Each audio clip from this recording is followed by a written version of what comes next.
Welcome to the WinShape Marriage Podcast. Today we're joined by Chris and Jamie Bailey, experienced marriage counselors and coaches. They share insights on navigating difficult seasons in marriage while staying connected with your spouse. Let's dive into today's episode and hear their practical advice for building resilience in your marriage.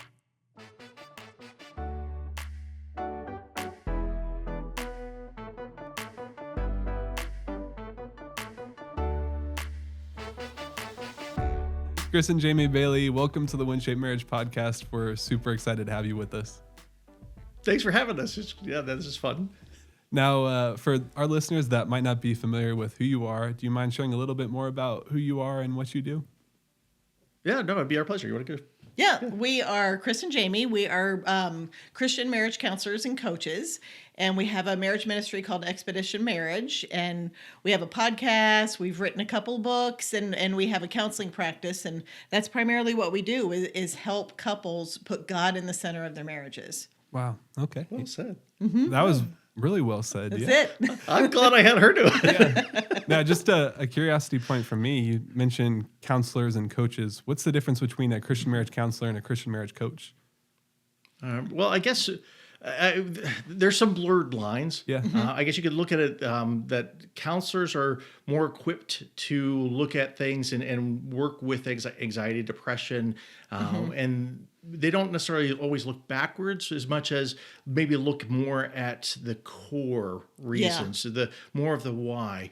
The brain loves patterns, and so we keep doing the same thing over and over again, have the same arguments because the brain loves patterns. So it's really helpful if you have the ability to be able to identify why is it that we're falling into those same patterns, whereas a coach might work more on the behavioral steps or the techniques as far as, okay, well, here's things to do to replace or to exchange those patterns, which in of itself is great. Yeah. But when you're able to combine both and understand not only why you're doing what you're doing, and now what it is that you're wanting to accomplish instead, and then put that into practice, it just seems to be a lot more effective. Yeah, counseling is great when you have a broken or a faulty foundation. So we, as counselors, we can focus a lot on healing and then building, versus coaching is more, it's solely growth oriented to where you're just moving forward and your foundation's okay, but you're learning some skill set. But the counseling is more, let's go back, let's heal, let's figure out why, because you can't, if you have that faulty foundation, it's hard to give the skills that maybe a coach would give. And you're over here going, why can I not? It sounds simple. I know the steps, but why do I keep doing these things that I keep doing? Yeah. Counseling will help you figure out that pattern and the roots of that so we can yank that up, create a new foundation, and then move forward. And that's why we love being, counselors and coaches, because we can work with the trauma of infidelity and past traumas and family dysfunction, but we can also do that and launch you forward. Yeah. No, that makes complete sense. And the idea of you don't want to give a bunch of tactics to someone that has a broken foundation. And so kind of addressing both parts of that. But it also sounds like you guys are the perfect people to talk to for this episode. And today we're going to talk through just the idea of hard seasons in marriage. One of the things that is super fun and just kind of interesting at WinShape is we have premarital retreats. And so you guys know when you go to premarital counseling or premarital retreat, you're thinking, no, we're great. We're not going to run into any issues. Our marriage is going to be lovely. We're a perfect couple. We both love the Lord, and so our marriage is going to be awesome. And then you get into marriage, and you're thinking like, okay, yeah, this is actually what I was expecting. This is great. And then you hit your first hard season as a couple, and it kind of hits you like, whoa, where did this come from? And so honeymoon's over. Honeymoon's over, and life is starting, and we have to figure out what's going on. But I'm just curious, like in your years of experience working as marriage counselors, have you run into any couples that were kind of in that season of thinking like, no, we're going to be completely fine, and then they get hit sideways with a random life event or anything? Well, I mean, it can be as simple as like holidays with the family, with extended family, and all of a sudden, what is happening? And how are you letting your mom speak to me like that? And why are you, why is this okay? And I think when you first start hitting those struggles, that's the first time you really get to see how your spouse handles stress, and how they handle hard things. And it might not be, and you're honestly, without even being aware of it, you're thinking they're going to handle it just like me. Yeah. Right. they're going, I mean, that's our mentality is they're going to treat things the way I treat things and respond the way I respond and do what I would do. And they don't. And then all of a sudden it's like, I don't know what to do with that. Yeah. I don't know why all of a sudden my, husband who I've been able to talk to about everything now is like, zoning out and won't even speak to me about anything. Yeah. I don't know why he's staying late at work now. And it's like, he's avoiding all the problems or why my wife is like freaking out and she's so overwhelmed all the time. And you start seeing one another's stress responses. Even in the littler hiccups, I mean, the simple things like the, family gatherings and things like that. Yeah. Or the next stage of marriage, right? When you have children and now you're sleepless and I just thought you would take care of the baby, as you're saying, these expectations that we might not even know we had, because that's what we're used to, or maybe what we'd seen that just hits us in the square in the face, so to speak, because before we weren't really having to face those things, or having to deal with those specific things. And like you're saying, and we love working with premaritals because it is fun. Oh, yeah. It is, because love is going to just take care of everything. Of course. And you don't want to take that idea away from them. You don't want to tell them, well, marriage is going to be really hard. Yeah. No, enjoy these seasons. Enjoy the newlywed season. Yeah, no, there's a lot to enjoy. We're supposed to enjoy this, right? That's to rejoice and to find joy, to choose what am I thinking? James 5, in various struggles, choose to consider it all joy. Consider it all joy, right? Yeah. So absolutely. So, but I think it's the stark comparison when those expectations aren't met, and then we start to to wonder who is it that we married. And is this really supposed to work out? You were talking about something as holidays. I was thinking even something even simpler than that, as far as having an argument and having their first argument and how that plays out.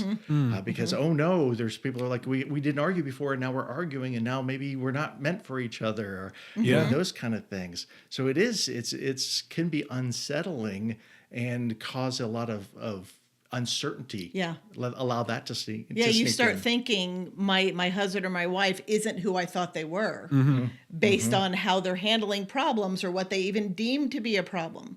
Because I know earlier in our marriage, it's like, this was a problem for me. How can this not be a problem for you? Yeah. Why do you not even care about this? And so sometimes that problem is one-sided, but we feel it should be two-sided. We're in this together, aren't we? Right. No, that makes complete sense. Yeah. And it makes me think, I've shared this example on the podcast before, but my wife and I had been married. We were married for about a year, and then we moved from our first apartment that we started our marriage in to our second apartment. And we moved in, and all of our stuff was all over the place. Everything was a mess. We're just trying to figure everything out and get used to new rhythms and routines in this new place. And during that season, we were just at each other all the time. We just had it was weird, just weird conflict that wouldn't normally come up, And in the moment, it was okay, why are you being weird? Why are you acting this way? But then when you take a step back and you realize hey, actually it's a season and we're in a stressful season. And you kind of mentioned this idea of when you're exposed to stress, seeing that side of your spouse for the first time. And it was one of those moments realizing, whoa, there's actually a bigger picture here. And if we can just get past the first 3 weeks in this new place and understand oh, actually it's not us, it's the circumstance. But one of the things I would love to lean into is for couples listening, what are some side effects or some signals or some things in that kind of circumstance where you notice things are a little bit off, you're rubbing each other the wrong way? What are some things that people can look to say, hey, are we in a larger season? Well, it's one of the things we always encourage couples to do, and we call it becoming a PhD of your spouse. Yeah. Study your spouse. Know what are their physical behaviors even when they're under stress. He will get more quiet. He will get more reserved, and then he'll get a little grumpier, and I will look for these things. And those little things, those little cues in the beginning, they, draw attention to me so I can lean in and go, hey, are you okay? Are you stressed about something going on? And so learning, the cues from our spouse and how they are. I get overwhelmed. I get a little more passionate and boisterous a little bit when I'm stressed. You can tell I'm a much easier read than he is. And those are things that would normally cause us to disagree or to butt heads or fight. But instead, we have an awareness because we've studied one another and we're learning to understand each other. And so instead of him being triggered by me being a little snappier, he knows, you know what, there's something going on. So let me move towards that. And engage in this before things even become a problem. And sometimes, like, I think as a man, there's been things over the years of our life where he will try to carry a lot of problems on his own. And so I will be completely oblivious and unaware. And so I think we have that personal responsibility to share things that are weighing heavy on us so we can be a resource for one another. Yeah, no, I'm glad you said that because that's what I was thinking.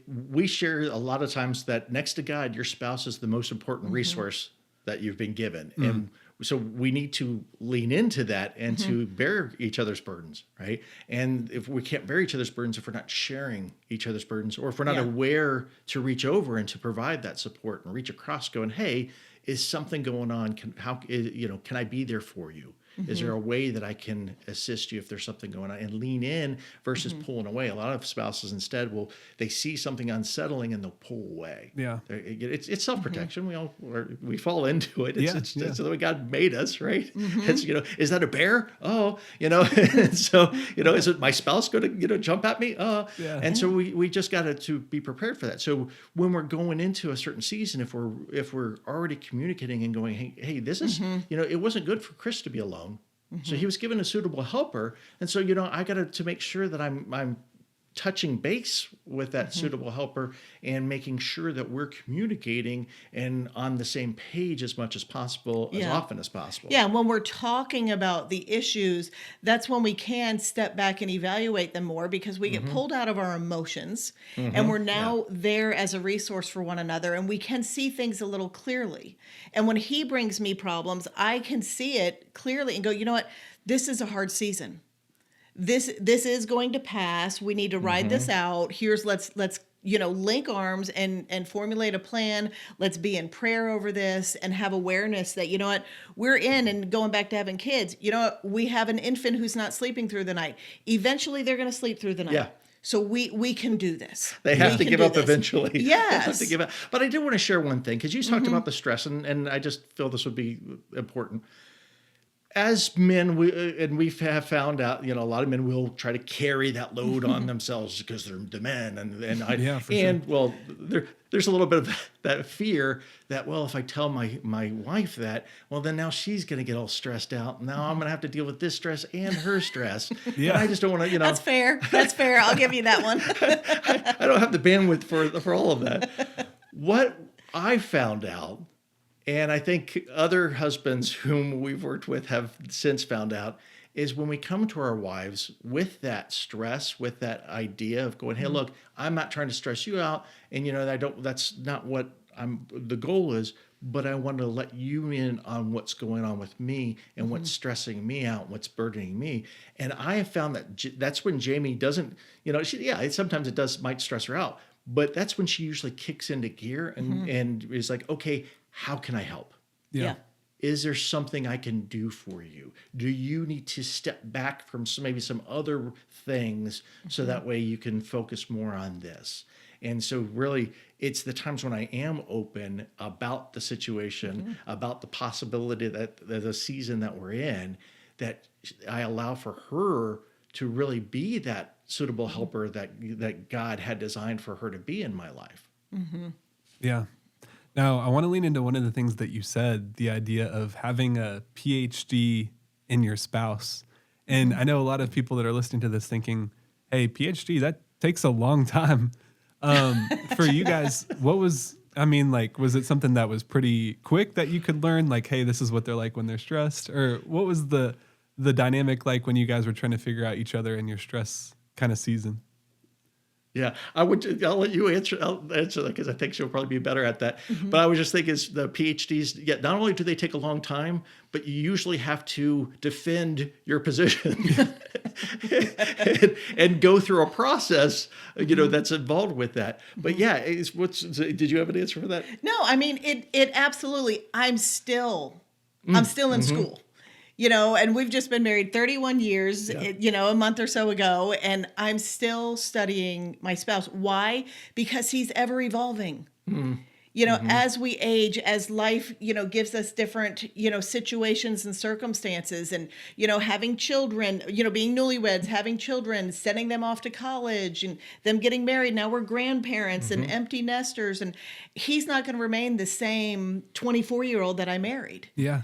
And so he's going to be different next year than he is now. And so I'm still studying him, and I still have a watchful eye on him to see what changes are entering his life, to see how he's handling, stress. And now, like over the years, there are some things that you do pick up that do remain. I know his defaults when he gets overwhelmed or stressed. And so I can look for those things. But I have no idea how he would handle maybe an illness entering his life. I have no idea how he's going to handle like aging and maybe losing some things along the way. And so there's always stuff to be learning. But the more I get to know him, the more I know what he needs from me and how I can help him. Yeah. Yeah. I think curiosity is probably one of the stronger and more effective tools to make sure that you're keeping in your toolkit. Yeah. Yeah. It not only does it still, it suggests to your spouse, I still am interested in you. I still want to know you and want to know more about you. I'm not done with you. As well as it also keeps us from becoming defensive when our spouse is engaging with us, maybe when the temperature's getting a little higher, right? I could find out what's really going on with the situation instead of just getting into fight or flight mode, right? Instead of fist up, I'm arms open. Yeah. And, to that point, I'm often my worst when I need him the most. And if his stance is to go, I see you at your worst, I need to shut that down, I need to stop that, I need to fight against that, I need to defend and protect, that does not help me at all. That is throwing gas on the fire. Yeah. And so for him knowing me when my worst starts to come out, because that's what happens when we're under stress and trials, that's when he knows that's my cue to step in. And so learning that, we don't need to defend and flee from or fight against some of these things, these behaviors we see in one another, but instead we need to go, hey, I'm up. It's my time to shine because my wife is overwhelmed and running around like a banshee in the house, and I get to bring the calm that she clearly needs. Instead of going, you need to calm down, he can actually step in and help with some things. Yeah. I've got it, honey. Yes. And that's so great because it highlights the trueness of the partnership and marriage. This idea of you're not always going to be at your best, but your spouse can be there to kind of fill you in and support you when you're in times where you're at your worst. And so that's a great point. But now one of the things that we hear from couples is, when you're going through a hard season, let's say a spouse has lost a job, or maybe you have some aging parents that are getting ready to enter a retirement home or something like that, and you're just dealing with the complexities that come with that. And in a season that's stressful, it can be hard for couples to stay connected. And so one of the things we hear is, hey, we just haven't been having conversations. We haven't been going on dates. We haven't had that connectedness in our marriage. What encouragement or advice would you have for a couple maybe in that season? Yeah. First, intentionality. It is easy for us to get so caught up in the task that we override our relationship. Yeah. And we get good at what we practice. And so if all we're doing is practicing the task, then if that's handling all the details. Well, and if that's left brain, right? So, so if we're all left brain, then we're neglecting right brain, which is relationship. We are relational creatures. We're created to be in relationship with God and with others, with our spouses especially. And so if we're failing at that, everything else is going to eventually start to fall apart. So if nothing else, it might even be self-serving, right? Hopefully it's not. But even if it's just self-serving, for us to go, hey, I need to make sure that I'm doing something intentional to stay relational, to stay connected for my own long term, if not for our long term and my spouse's long term as well. Because if we neglect that, we're going to get good at neglecting that, and we're going to turn around one day and go, where did all this distance come from? When did this happen? Yeah. I'm sorry, did you? No, I think that's great. And one of the things we've consistently tried to do in those seasons of trial like that is to not work on the problems and to focus on the problems all the time, is to make space for a little bit of joy, for a little bit of fun. Yeah. I mean, those are the times, like you're saying, where it's important we get out of all the tasks and the things and the problems. We step away from them and go, you know what, let's invest in us. Let's go do something. Let's grab a weekend away. Let's take a break. And there's been times where we were unable to do that because the problems were bigger and harder. But that's when we would invest in other people and bring them in. That's when we would rely on our Christian community, on our life groups, on our church family. And we're honest. And it's like, this is a hard season, and now we have outsiders pouring into us as well. And so we're engaging in those relationships that are even beyond us, that just bring us back into that relational side of our brain that says, this is what's important here. These are the anchors that get you through when life is tossing you around. Yeah. Now, when it comes to, you mentioned this idea of bringing in people from your church or family or whatnot, you know, there are probably people listening that are thinking like, that sounds so terrifying. The idea of having to open up and say, hey, this is what we're going through. Do you have any advice for someone that might be a little bit hesitant on, hey, I need to tell people from my church about what we're really experiencing in our marriage? Sure. I would say that it's more terrifying to not.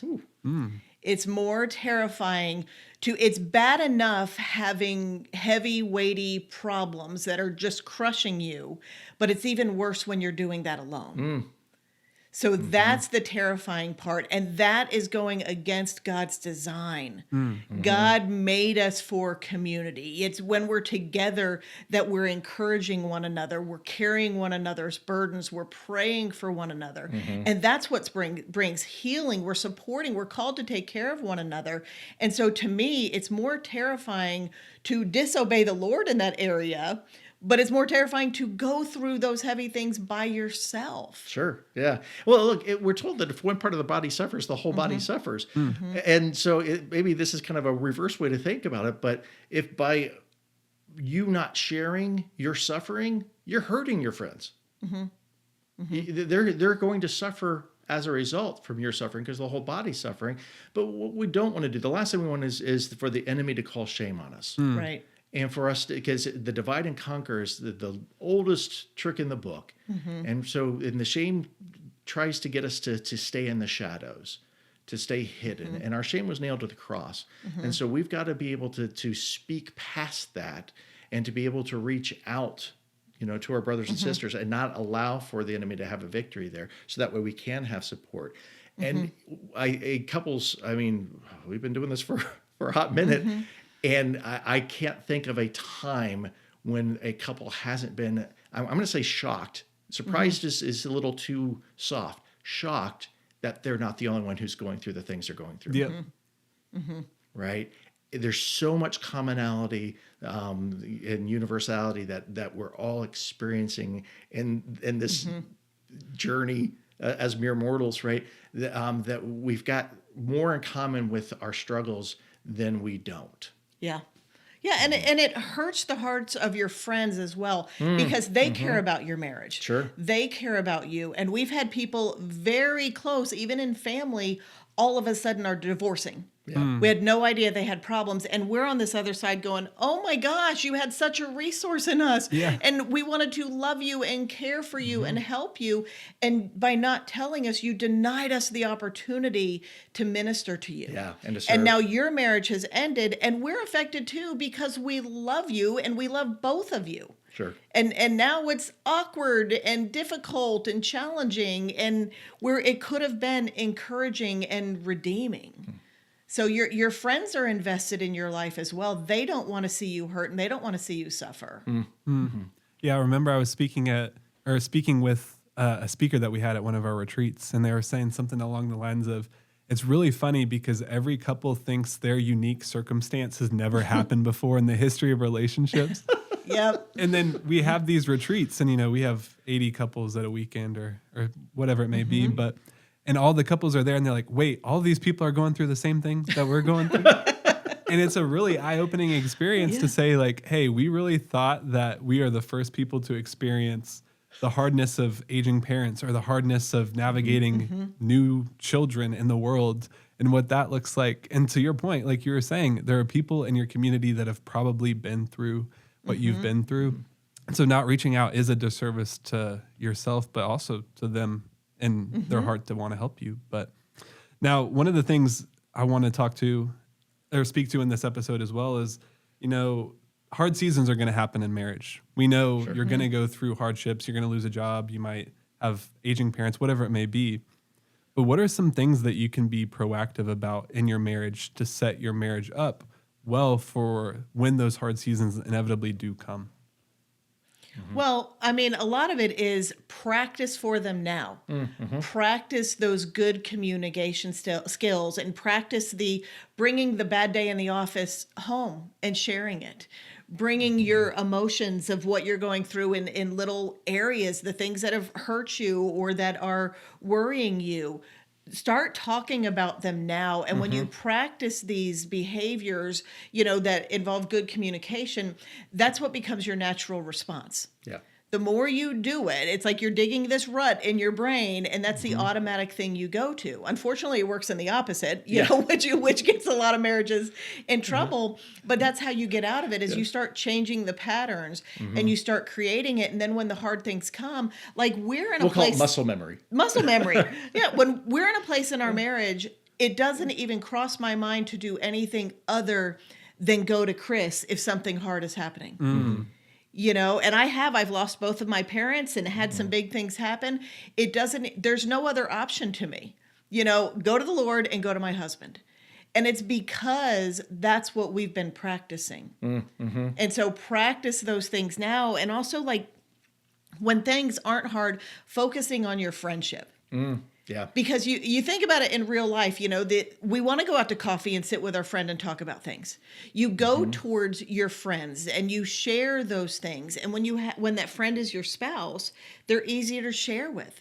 The person that you're playing pickleball with and, playing games Cards with and sharing hobbies with, they're much easier to go to when you actually like that person you're married to, when you've invested in that friendship. Sure. Well, and that's, I was even thinking what you're saying is not even just bringing back the hard day, but even the mundane. A lot of husbands will be like, oh, you don't want to hear about my day. It was so boring. I'll fall asleep if I tell you. But, our spouses really do. Because if there's such a segment of the day that we're apart, that's part of our lives that we're not, the two aren't becoming one in that area. So there is a curiosity. So if even we practice some of the mundane, it builds that muscle memory. We get good at what we practice. And so it allows for when the hard happens, we don't have to think about it as much. Yeah, we have that foundation. Yeah. If we hadn't practiced it, it's almost, I hate to say, it's almost like sports, running drills. Why? Because when it's in the game, when the tensions are high and the stress is high, you don't need to think about it. Our you just do thinking's it. not so good. And so now we're able just to do it and just to perform that. And so there is a lot of intentionality, a lot of investing that's needed in the good times, as well as, like we were talking about before, when we are going through a season or going through a struggle, making sure that we're being intentional to not lose that connection, to allow that season to be one that creates the next problem. Yeah. And I think about one of the things that you said is, as guys, you have the tendency to want to put on the hero cape and keep everything to yourself and not stress out your wife and say, no, I'll fix it. I'll figure it out. But if you don't have that muscle, like you were saying, of, hey, going to your wife and saying, hey, I need help with this. I need your support. Hey, what are your thoughts on this? Then when things reach the breaking point and you truly are at a point where you can't do it on your own and you can't figure it out on your own and you're just feeling stuck, going to your spouse at that moment feels so overwhelming. Like it feels almost impossible, And so you haven't practiced it at all. Yeah. And so the practice is so important.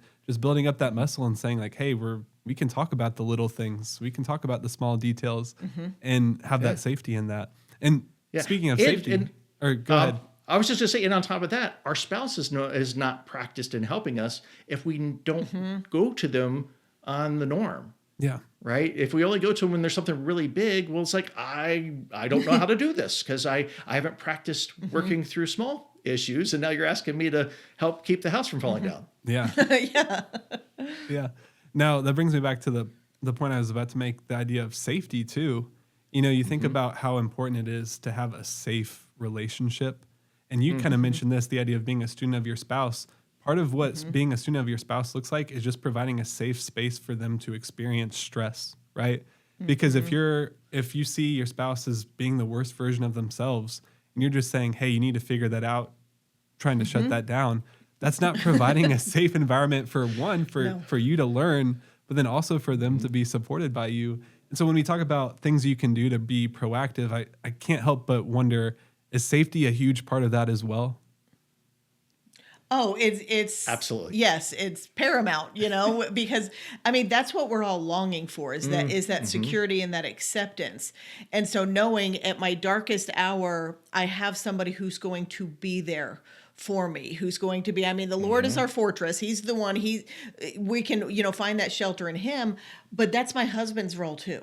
Yeah. That's my role as well. And it is when you are anxious and worried and hurting or grieving, we don't want to do that. In fact, it's near impossible to do that in an unsafe space. Yeah. And that's why, we live in a society where as humans, we function, in hyperarousal or hypoarousal. We're either going, I'm going to go to work 80 hours a week. I'm going to stay busy so I don't have to feel this, because it's impossible to feel it without support or safety. Or I'm just going to lay on the couch or scroll my phone and completely zone out and numb out, because it's impossible. But when you have safety, that spouse who's going, hey, I'm here. What do you need? How can I help? Now we don't need to escape or zone out from it, but we can instead go, okay, I could just curl up in your arms and grieve and cry and fall apart. And we need that. And I would never do that if he weren't safe. And what makes him not safe is if he runs away from my problems. Yeah. If he, like you were saying, he tries to silence me. It's like, you need to deal with that. You're on your own. Now he's removed himself as a resource for me. And so there is no safety there. So we're safe for one another when we show up, when we're curious, and when we're asking, what do you need? What is this like for you? How can I help you? Yeah.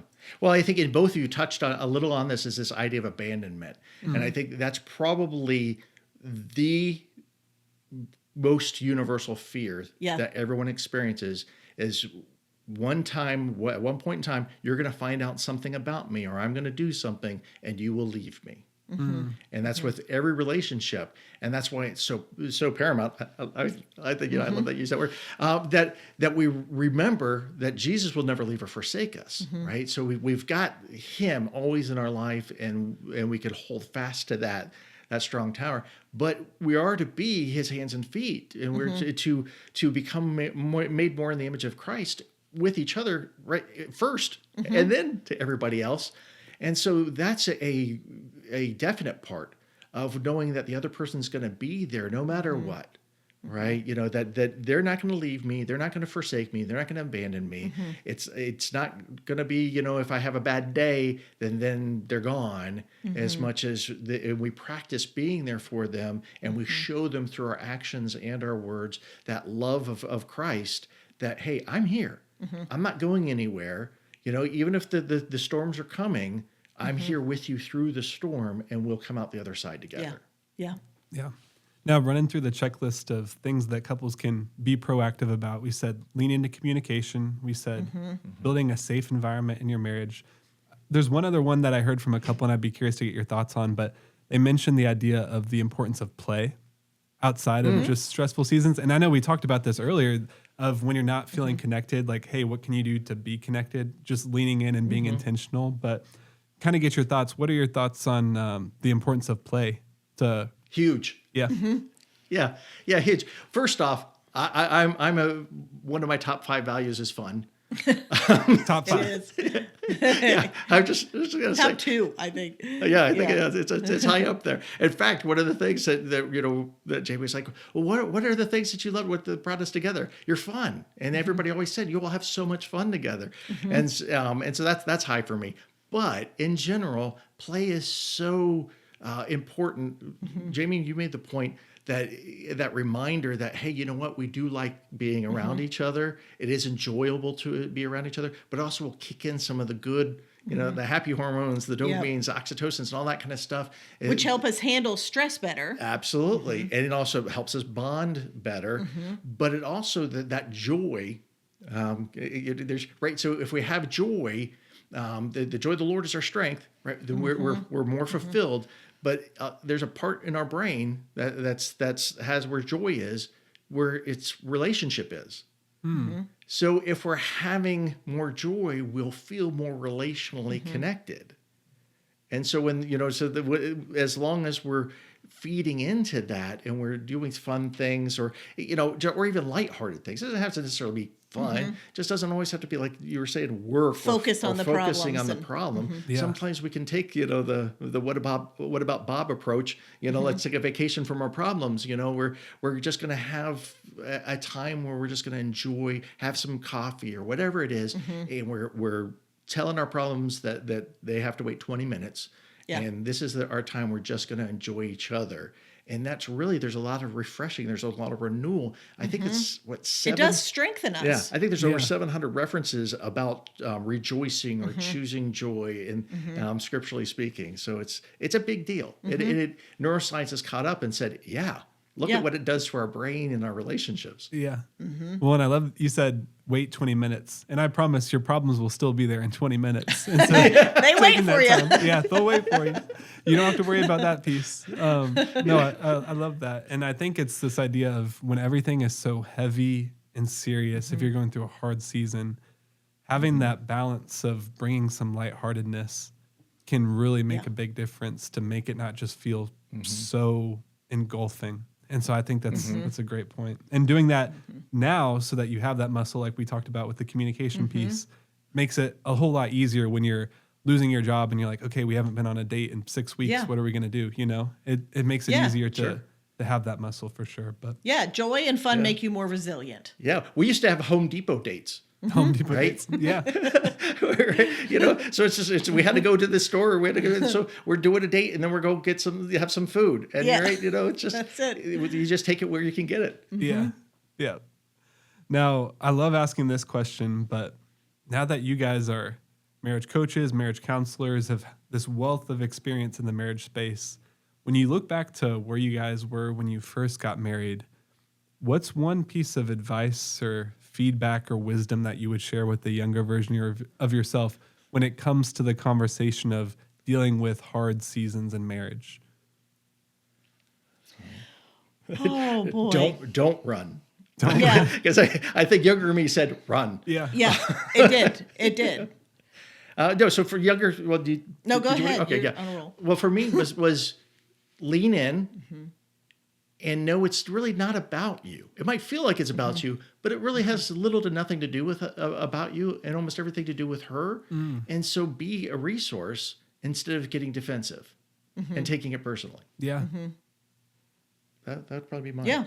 Yeah. No, I mean, that was it. But for me, it would be about like addressing what's really going on, and being willing to be honest and not be in denial about issues, and kind of just be willing to pivot along, because you're going to have so many changes in marriage. Like we've gone through so many joys and trials, and they've all been different. And a lot of them is just, we don't know how to go through this. This has never happened to us before.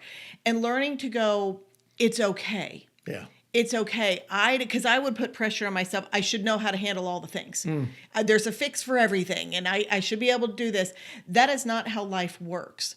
And so that surrendering control and going, you know what, here's an acceptance. This hard thing has happened, and sometimes I can't do anything about it, but let me not try to fix it, and let me not try to ignore it. Let me just try to sit with it and allow the Lord to sit with me in it.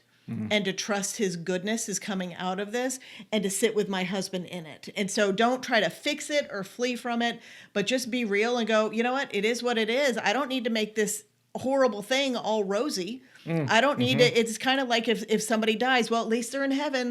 No, they're still dead and they're gone and you miss them. Yeah. And your heart is still broken. So don't try to cover up things and just be like, this is where we're at. Let's accept it and do the best we can with it. And I really want to highlight one of the things you said. It was, we've never been through this before. And thinking through in marriage, odds are, if you go through a hard season, it's both of your first times going through that hard season. Whether it's transitioning from being just newlyweds to being first-time parents, from going through aging parents, from losing a job, odds are you don't have any experience in going through that. Right. And so there's an element of grace that has to come alongside that. There it is. Yeah. Absolutely. Is this idea of, okay, I'm figuring this out, but my spouse is also figuring this out. And they have to trust me that I'm figuring it out in a way that works and will be okay and everything will work out for us. But I don't know. Could you speak to that a little bit? No, I mean, that's so true. And just take the pressure off and allowing, sometimes we'll make in marriage what we'll call as a usual error. Yeah. And that's just assuming that your spouse is going to respond the exact same way you are. Right. And assuming, well, he's lost his job. So what I would do is I'd be writing my resume right now. I'd be contacting people, but he's in the room not even doing anything. And now I'm mad at him instead of offering him that grace that you mentioned, going, you know what? Let there be time for trial and error. Let it be a learning curve. And that's the thing, like accepting that there are going to be so many learning curves in marriage and giving one another the space and the freedom to kind of be individuals in this. And then still also keeping touch within that grace and going, okay, where are we at? Because you do need to eventually get out of the room and look for a job. But you know what? Maybe you don't right now. And maybe what you need is my grace and understanding that this has crushed your spirit. And you need a little time, to grieve in that. Yeah, that's what I was thinking about the grace not only for yourself, give yourself a break. Yeah. It's okay. Like you said, it's the first time. But also give your spouse the grace, cut them some slack for the way that they might be reacting to it because they're going to react in their own way. So it might be stressing them out or they might be experiencing, that kind of stress in a different way. Yeah. And it's showing up in a different way than it's showing up in you. So, right. So me, I'm a little more internal. Jamie's a little more external. Like we said before, in our house, we call it passion. So, but right. So there's grace in the fact that, we'll just use the job loss that, she's stressed. There's a lot of uncertainty. She doesn't know what's going to happen. So, and this is the first time she's dealing with that. And so I can't expect for her to know how to step in and be there to support me and to be a calm presence and to build me up if that's what I'm thinking I need. And if I didn't tell her that, all right, it goes back to the usual error. She doesn't think how I think. She doesn't know, process the way things that I process. And so, so I got to give her some grace for that and not let that what she's doing bother me and spin me up or trigger me. And knock me off from what I'm needing to do. Yeah, it's honoring each other's process. Yeah. Well, I think that's a really beautiful thought to close with. And Chris and Jamie, for those listening that have really enjoyed this conversation, where can they find more information about you guys? Sure. You can just go to our website. It's got all of our links and all of our resources on there, and it's expeditionmarriage.org. Wonderful. Yeah. And we'll make sure to link that in the show notes below. So Chris and Jamie, thank you guys so much for joining us today on the WinShape Marriage Podcast. It was a joy to talk to you. Yes, this was great. Pleasure. Thanks for having us. Awesome. And for those listening, thank you for tuning in to this week's episode of the WinShape Marriage Podcast. And we'll catch you right back here next week. We hope that conversation blesses your marriage. If you're loving the WinShape Marriage Podcast, will you please take a moment to make sure you're subscribed? You may be a faithful listener and not realized you aren't subscribed. It really helps us out. Also, if you've enjoyed these conversations and they've impacted your marriage, please rate and review this podcast. One listener said, "Thanks so much for pouring into couples with godly wisdom and practical equipping."